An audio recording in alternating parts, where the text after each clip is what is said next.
ស្វែងរកផ្ទះដែលមានទំហំធំហើយមានតម្លៃធូរថ្លៃប៉ុន្តែផ្ទុយទៅវិញបែរជាត្រូវចំណាយតិចប៉ុន្តែជាចំណាយដែលអត់ប្រយោជន៍ព្រោះអីផ្ទះដែលគាត់កំពុងតែរៀបជួលហ្នឹងគឺជាផ្ទះដែលមានហេតុការណ៍ចម្លែកហើយនឹងរឿងដែលរន្ធត់ដែលបានកើតឡើងនៅក្នុងផ្ទះហ្នឹងហេតុការណ៍ទាំងអស់ហ្នឹងគឺជាបទពិសោធន៍របស់បងប្រុសម្នាក់ដែលបានចែកម្លែកមកកាន់ខ្ញុំណាហើយក៏ជាបទពិសោធន៍មួយសម្រាប់បងប្អូនយើងដែរទោះមិនបានជួបផ្ទាល់ក៏យើងបានស្ដាប់ដើម្បីជាចំណេះដឹងសម្រាប់បងប្អូនទាំងអស់គ្នាមុននឹងស្វែងរកផ្ទះជួលឬមួយក៏បន្ទប់ផ្ទះជួលផ្សេងដើម្បីជៀសវាងកុំឲ្យបងប្អូនយើងចំណាយថវិការួចទៅវាទទួលបានលទ្ធផលមកវិញណាព្រោះយើងដឹងស្រាប់ហើយផ្ទះល្អឬមួយផ្ទះដែលមានទំហំធំប៉ុន្តែបែរជាមនុស្សមិនត្រូវការវាច្បាស់ជាមានហេតុការណ៍អ្វីមួយដែលកើតឡើងចំពោះផ្ទះហ្នឹងហើយអញ្ចឹងមុននឹងយើងសម្រេចចិត្តថាជួលយើងត្រូវស្វែងរកព័ត៌មានមួយក៏សាកសួរពីអ្នកជិតខាងផ្ទះហ្នឹងវាបានកើតហេតុការណ៍អីគេខ្លះអត់តោះឥឡូវយើងចាប់ផ្ដើមចូលមកដល់សាច់រឿងប៉ុន្តែមុននឹងចូលដល់សាច់រឿងសូមបងប្អូនជួយចុច like និង subscribe ដើម្បីជាកម្លាំងចិត្តមកកាន់ខ្ញុំផ្ទាល់ផងដែរហេតុការណ៍ទាំងអស់ហ្នឹងគឺបានកើតឡើងទៅលើគ្រួសាររបស់ពូតុងណាអញ្ចឹងខ្ញុំសូមហៅគាត់បងតុងហើយព្រោះហេតុការណ៍ទាំងអស់ហ្នឹងកើតឡើងក្នុងកំឡុងពេល10ឆ្នាំមុនអញ្ចឹងប្រហែលជាកំឡុងពេល10ឆ្នាំមុនគាត់នៅរៀងក្មេងដែរអញ្ចឹងខ្ញុំហៅបងតុ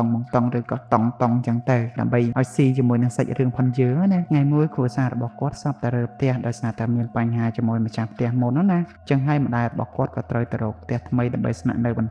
បងតុងហើយនិងម្ដាយរបស់គាត់បានជិះស្វែងរកផ្ទះប្រហែលជា5-6ថ្ងៃហើយប៉ុន្តែនៅតែរកអត់ទាន់បានទៀតគាត់សឹងតែបោះបង់ការស្វែងរកផ្ទះហ្នឹងណាពួកឯងយើងដឹងស្រាប់ហើយការស្វែងរកផ្ទះវាមិនមែនស្រួលទេស្រាប់តែថ្ងៃមួយហ្នឹងគាត់ចែកដានអីគាត់ជិះទៅតាមផ្លូវមួយដែលគាត់មិនដែលជិះពីមុនទេស្រាប់តែជិះទៅក៏ទៅដល់ផ្ទះធំមួយដែលនៅជុំវិញផ្ទះហ្នឹងមានពោពេញទៅដោយចកាចេកហើយនៅតាមផ្លូវអមទៅដោយដើមឈើក្រាស់ណាហើយមានលក្ខណៈស្ងាត់ជ្រងំមែនតើហើយចែកដានអីពេលហ្នឹងគាត់ក៏កលេចឃើញផ្លាកគេបិទថាផ្ទះជួលនៅខាងមុខផ្ទះចាស់ហ្នឹងណាហើយបងតុងនិងម្ដាយគាត់ក្លែកមើលមុខគ្នាបានបន្តិចហើយក៏គាត់សម្រេចចិត្តថាសាក់បងសួរម្ចាស់ផ្ទះគីឡូមើលគីឡូវាមានតម្លៃធូរថ្លៃពេលហ្នឹងឯងដែលបងតុងគាត់បានលើកទូរស័ព្ទហើយចុចខទៅម្ចាស់ផ្ទះគេហើយម្ចាស់ផ្ទះគេក៏បានលើកហើយក៏បានប្រាប់ឲ្យបងតុងនិងម្ដាយរបស់គាត់ហ្នឹងចូលទៅកាន់ផ្ទះហ្នឹងសាក់ឡូមើលផ្ទះហ្នឹងអត់មានចាក់សោទេបងឯងសាក់ចូលទៅមើលសិនទៅបើសិនជាពេញចិត្តបងអាចខលមកខ្ញុំវិញបានគាត់ក៏បានដើរចុះពីលើឡានដើរសម្ដៅទៅកាន់ទ្វារហើយដូចដែលម្ចាស់ផ្ទះគេបានប្រាប់ចឹងតែផ្ទះហ្នឹងអត់មានចាក់លើទ្វារទេពេលដែលបងតុងមើលទៅគឺមែនដូចគេនិយាយមែនគឺមានត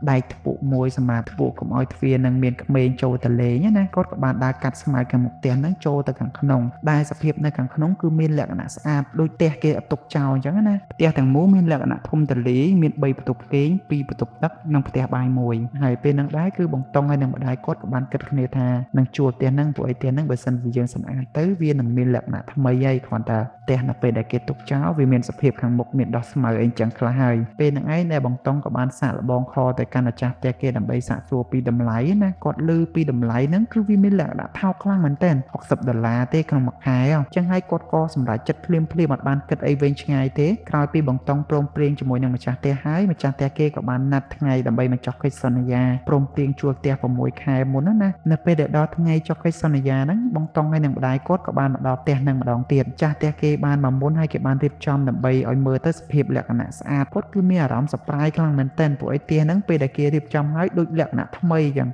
បន្ទាប់ពីចុះកុងតារួចរាល់ហើយអ៊ីម្ចាស់ផ្ទះក៏បានបកគលសោបន្ទប់2មកគាត់ពេលហ្នឹងឯងដែលបត់សួរពីសោបន្ទប់មួយទៀតណាប៉ុន្តែអ៊ីម្ចាស់ផ្ទះក៏គាត់បានប្រាប់ថាបន្ទប់ហ្នឹងគឺគាត់បានផ្ទុកអីវ៉ាន់ចោលចឹងហើយបន្ទប់ហ្នឹងមិនបាច់ប្រើទេទោះបីជាបន្ទប់ហ្នឹងមិនបានប្រើក៏ដោយគាត់នៅតែសប្បាយចិត្តចឹងដែរព្រោះអីគាត់ទទួលបានផ្ទះដែលមានលក្ខណៈស្អាតហើយមានតម្លៃធូរថ្លៃទៀតចឹងបើសិនជាអត់បន្ទប់ហ្នឹងមួយក៏ជាបញ្ហាសម្រាប់គាត់ដែរបន្ទាប់ពីទទួលបានសោពីអ៊ីម្ចាស់ផ្ទះហើយគាត់ក៏បានរៀបចំអីវ៉ាន់ដើម្បីមកសម្អាតផ្ទះហ្នឹងបន្តទៀតណាបើទោះបីជាផ្ទះហ្នឹងត្រូវបានសម្អាតដោយអ៊ីម្ចាស់ផ្ទះហើយក៏ដោយក៏នៅមានកន្លែងខ្លះមិនទាន់សម្អាតទើបរៀបចំដើម្បីសម្អាតឲ្យរួចរាល់ហើយគាត់ក៏បានរើអីវ៉ាន់ចូលមកនៅតែម្ដងទៅបន្ទាប់ពីបងតុងនិងគ្រួសាររបស់គាត់បានរើមករស់នៅផ្ទះមួយនេះរយៈពេល2ខែទៅហើយប៉ុន្តែវាមានលក្ខណៈអីដែលថាចម្លែកសម្រាប់គាត់និងគ្រួសាររបស់គាត់ទេណាមិនយូរប៉ុន្មានហេតុការណ៍ដ៏ចម្លែកមួយក៏បានកើតឡើងនៅក្នុងផ្ទះហ្នឹងបងតុងតែងតែមានអារម្មណ៍ថាផ្ទះហ្នឹងមានអាថ៌កំបាំងមានអ្វីចម្លែកមានអ្វីដែលប្លែកនៅក្នុងផ្ទះនេះថ្ងៃមួយគាត់ក៏ត្រឡប់មកពីដើរលេងជាមួយនឹងមិត្តភ័ក្តិរបស់គាត់ណាប្រហែលជាម៉ោង3ទៀបភ្លឺហើយគាត់ក៏បានបើកឡានចូលទៅតាមផ្លូវនឹងដូចធម្មតាអញ្ចឹងប៉ុន្តែនៅតាមផ្លូវចូលទៅកាន់ផ្ទះរបស់គាត់គឺមានលក្ខណៈងងឹតខ្លាំងមែនទែនព្រោះអីមានដើមឈើអមសងខាងមានតែភ្លើងពូលបំភ្លឺពីឡានទៅដើម្បីប្រចាំងមើលតាមផ្លូវទេ ប៉ុន្តែនៅពេលដែលគាត់ចូលខិតជិតទៅដល់ផ្ទះរបស់គាត់អាអំពូលភ្លើងឡានហ្នឹងក៏បានចាំងទៅលើដំបូលផ្ទះរបស់គាត់ពេលហ្នឹងគាត់ក៏កលេចឃើញព្រះសង្ឃមួយអង្គដែលបានឈរនៅលើដំបូលផ្ទះរបស់គាត់ហើយគាត់ក៏បានងាកត្រឡប់មកវិញគាត់ក៏សាកល្បងងាកទៅមើលម្ដងទៀតពួកអីគាត់គិតថាប្រហែលជាគាត់ព្រើលភ្នែកហើយពួកអីម៉ោង3ទៀតភ្លឺហើយអាចនឹងពេលគាត់ស្វាងភ្នែកចឹងទៅប៉ុន្តែអ្វីដែលចម្លែកពេលដែលគាត់កលេចទៅម្ដងទៀតគាត់ឃើញព្រះសង្ឃហ្នឹងគាត់សម្រូតចុះមកពីលើដំបូលផ្ទះរបស់គាត់មកក្រោមដែលធ្វើឲ្យគាត់កាន់តែភ័យគាត់អត់ចង់នៅក្រៅនៅនិយាយជាមួយនឹងព្រះសង្ឃហ្នឹងទេពេលហ្នឹងហើយដែលគាត់សម្ដៅចូលទៅកាន់បន្ទប់របស់គាត់អត់មានបាននិយាយជាមួយអ្នកផ្ទះអីទាំងអស់ដែលធ្វើឲ្យអ្នកផ្ទះរបស់គាត់គិតថាគាត់ចម្លែកហើយពេលដែលបន្តមកដល់បន្ទប់វិញហើយគាត់ក៏អត់ទាន់បាត់ភ័យដែរព្រោះអីព្រឹត្តិការណ៍ទាំងអស់ហ្នឹងវាហាក់បីដូចជាស្ដែងចំពោះគាត់ពេកវានៅក្នុងភ្នែកស្រស់ណាចឹងហើយគាត់គិតថាគាត់ផ្លាស់ប្ដូរមកនៅហ្នឹងប្រហែលជា 2-3 ខែវាដែរមានរឿងអីចម្លែកសម្រាប់គាត់ទេទៅតែម្ដងហ្នឹងឯងចឹងហើយគាត់ក៏រំសាយការគិតប្រហែលជាមកពីគាត់ស្វាងភ្នែកបានគាត់មើលទៅឃើញអីប្លែកៗអញ្ចឹងហើយនៅថ្ងៃស្អែកឡើងបងតុងក៏គាត់ទៅធ្វើការដូចធម្មតាអញ្ចឹងទៅដូចជាមានរឿងអីកើតឡើងចំពោះគាត់ព្រោះអីគាត់គិតថាវាធម្មតាអញ្ចឹងណាប៉ុន្តែនៅពេលល្ងាចឡើងម្ដាយបងតុងក៏គាត់បានខលមកកាន់បងតុងឲ្យបងតុងនឹងនាំគូតដឹងរបស់គាត់ទៅញ៉ាំអាហារពេលល្ងាចជុំគ្នាហើយនៅពេលដែលទៅញ៉ាំអាហារគឺនៅមានសភាពធម្មតាទេប៉ុន្តែនៅពេលដែលក្រោយពេលញ៉ាំអាហារនឹងចប់គូតដឹងរបស់គាត់ក៏គាត់បានចូលទៅលេងចាននៅឯផ្ទះបាយហើយបានមួយសន្ទុះក៏ឮសំឡេងស្រែកយំយ៉ាងខ្លាំងពីខាងក្រៅផ្ទះបាយបងតុងក៏គាត់រត់ទៅមើលពេលហ្នឹងហើយដែលគាត់បានឃើញគូតដឹងរបស់គាត់កំពុងតែយំបងតុងក៏បានលួងលោមគូតដឹងរបស់គាត់ដើម្បីឲ្យលេងមានអារម្មណ៍ថាភ័យខ្លាចហើយគាត់ក៏គិតថាចាំថ្ងៃបន្ទាប់ចាំគាត់សាកសួរពីរឿងហេតុហើយនៅពេលដែលថ្ងៃបន្ទាប់ពេលដែលគាត់សាកសួរគូតដឹងរបស់គាត់ហ្នឹងគូតដឹងរបស់គាត់ក៏បានប្រាប់គាត់យ៉ាងលម្អិតតែម្ដងគាត់បានប្រាប់ថាកន្លងពេលដែលគាត់លាងចានហ្នឹងណាគាត់ក៏មានឮសំឡេងអ៊ឺស្រែកដាក់គាត់យ៉ាងខ្លាំងហ្មងពេលហ្នឹងគាត់ក៏ភ្ញាក់ខ្លាំងមកគាត់ក៏កលេចមើលទៅខាងក្រោយរបស់គាត់ឃើញត្រឹមតែខ្សែកំសៀវ W នៅលើធ្នើចឹងទៅគាត់ក៏គិតថាប្រហែលជាសំឡេងខ្សែកំសៀវហ្នឹងហើយដែលធ្វើឲ្យគាត់ភ្ញាក់មិញហ្នឹងគាត់ក៏បានបន្តលាងចានដូចធម្មតាទៅនៅពេលដែលគាត់បន្តលាងចានធម្មតាហ្នឹងក៏ឮសលេងស្រែកមកទៀតហើយអ្វីដែលកាន់តែចម្លែកចំពោះគូតដឹងរបស់គាត់ហ្នឹងខ្សែភ្លើងក៏វាហោះទៅគោះជាមួយនឹងទូនៅខាងក្រោយរបស់គាត់គោះបដាស្រែកបដាថាក្លៀនណាពេលហ្នឹងហើយធ្វើឲ្យគូតដឹងរបស់គាត់កាន់តែតក់ស្លុតគាត់មានតែយំនៅពេលដែលបន្តឮរឿងហ្នឹងគាត់ក៏មានអារម្មណ៍ថាភ្ញាក់ផ្អើលចឹងហើយក៏គាត់នាំគ្នាទៅធ្វើបុណ្យឧទ្ទិសកុសលជូនអ្នកដែលមកសុំនោះទៅហើយគាត់ក៏មិនគិតថានឹងមានរឿងអ្វីដែលចម្លែកបន្តទៀតទេណាបានប្រហែលជា5 ទៅ 6 ថ្ងៃបន្ទាប់គូតដឹងរបស់គាត់ក៏បានជួបនឹងហេតុការណ៍ដែលចម្លែកជាងនឹងទៅទៀតថ្ងៃហ្នឹងឯងដែលគូតដឹងរបស់គាត់អង្គុយនៅមើលទូតែម្នាក់ឯងតែអីដែលនៅក្បែរដង្ហែដែលកំពុងវិលហ្នឹងស្រាប់តែវារើពេលហ្នឹងគូតដឹងរបស់បងតុងគាត់អត់ចាប់អារម្មណ៍ជាមួយនឹងកៅអីហ្នឹងទេគាត់គិតថាប្រហែលជាគាត់មើលច្រឡំហីអញ្ចឹងទៅគាត់ក៏ផ្ដោតទៅលើទូដដែលប៉ុន្តែវានៅតែរើម្ដងទៀតពេលហ្នឹងឯងដែលគាត់ចាប់ផ្ដើមមានអារម្មណ៍ភ្នោកក្នុងចិត្តណាអញ្ចឹងទៅគាត់ក៏បដូរពីការមើល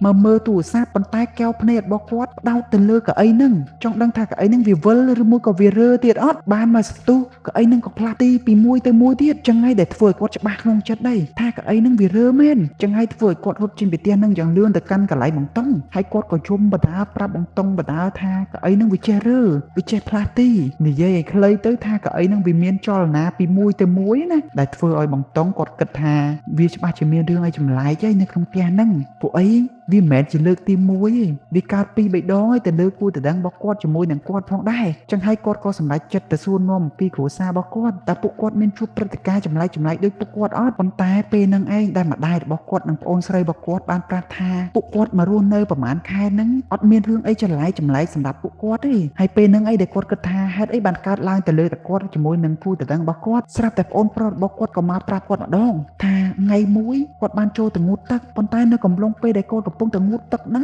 ភ្លើងក៏ដាច់ហើយក៏មានឮសលេងផ្ដួងគ្រុំខ្លាំងមែនទែនប៉ុន្តែគាត់អត់ដឹងថាសលេងហ្នឹងកើតចេញមកពីណាហើយដោយសារហេតុអីដែរបានឮសលេងហ្នឹងពេលហ្នឹងហើយដែលបងតុងគាត់គិតថាផ្ទះហ្នឹងកាន់តែចម្លែកសម្រាប់ពួកគាត់ចឹងហើយបងតុងហើយនឹងម្ដាយរបស់គាត់ក៏សម្រេចចិត្តថាមិនអាចរស់នៅផ្ទះហ្នឹងបានទៀតទេត្រូវតែប្រញាប់រើចេញពួកអីក្នុងកំឡុងពេល 2-3 ខែដែលគាត់ចំណាយពេលនៅក្នុងផ្ទះនេះគាត់មានអារម្មណ៍ថាមានបរិយាកាសមិនធម្មតាហើយក៏មានសម្ពាធជាមួយនឹងហេតុការណ៍ដែលបានកើតឡើងផងដែរពួកអីគាត់ខ្លាចមានរឿងឬមួយក៏ហេតុការណ៍ណាមួយដែលកាន់តែអាក្រក់ជាងនេះបន្ទាប់ពីផ្លាស់ប្ដូរទៅនៅផ្ទះថ្មីគាត់មិនបានជួបប្រ ប្រទះនឹងព្រឹត្តិការណ៍ចម្លែកៗអ្វីទៀតទេតាំងពីពេលនោះឯងដែលគាត់តែងតែមានចម្ងល់ហើយតែងតែចោទជាសំណួរថាបើសិនជាស្លាប់នៅពេលបួសជាព្រះសង្ឃតើគាត់អាចក្លាយជាខ្មោចព្រះសង្ឃដែរអត់បើសិនជាបងប្អូនណាដឹងឬមួយក៏មានចម្លើយអាចខមមិននៅខាងក្រោមបានទាំងអស់នេះគឺជាហេតុការណ៍ផ្ទាល់ខ្លួនរបស់បងប្រុសដែលបានចែកម្លែកមកកាន់ខ្ញុំចឹងហើយបងប្អូនទាំងអស់គ្នាស្ដាប់ដោយការត្រេះរិះពិចារណាហើយក៏ជាចំណេះដឹងនៅពេលដែលបងប្អូនទាំងអស់គ្នារកបន្ទប់ជួលឬមួយក៏ផ្ទះជួលគឺអាចជិះផុតឆ្ងាយពីហេតុការណ៍ដែលបានកើតឡើងទាំងអស់នេះជាចុងក្រោយបងប្អូនទាំងអស់គ្នាកុំភ្លេចចុច like និង subscribe Channel វិចារស្រមោលទាំងអស់គ្នាដើម្បីទទួលបាននូវវីដេអូថ្មីៗនិងបន្ត